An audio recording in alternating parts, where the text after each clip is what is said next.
আমরা তো আসলে নির্বাচন ক্যাম্পেইনেই এলাকায় ব্যস্ত ছিলাম। আমাদের সমস্ত প্রোগ্রাম বাতিল করে, বিশেষ করে আমাদের নাটোর, আমার এলাকার জনগণ এবং আপনাদের পত্রিকা, টেলিভিশনের বিভিন্ন মিডিয়ার মাধ্যমে আমরা জানতে পেরেছি ম্যাডামের শারীরিক অবস্থা।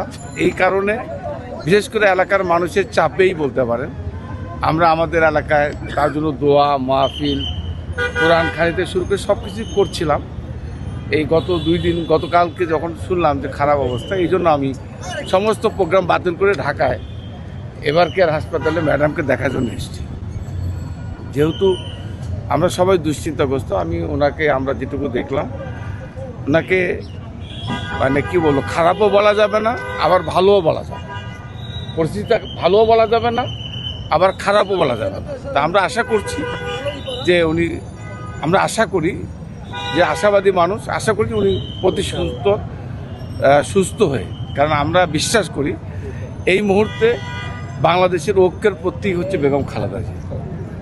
বেগম খালেদা জিয়া হচ্ছে বাংলাদেশের ঐক্যের প্রতীক। বাংলাদেশের এই সংকটময় মুহূর্তে বেগম খালেদা জিয়াকে বেঁচে থাকা খুবই দরকার। এবং বাংলাদেশের মানুষ, আজকে উনি অসুস্থ না হলে বুঝতাম না এদেশের মানুষ তাকে কতটুকু ভালোবাসে। সারা বাংলাদেশের মানুষ দল মত নির্বিশেষে তার জন্য দোয়া করছে। আমি আশা করছি বা আমরা বিশ্বাস করি উনি অতি সত্বর সুস্থ হয়ে দেশের মানুষের সেবায় আত্মনিয়োগ।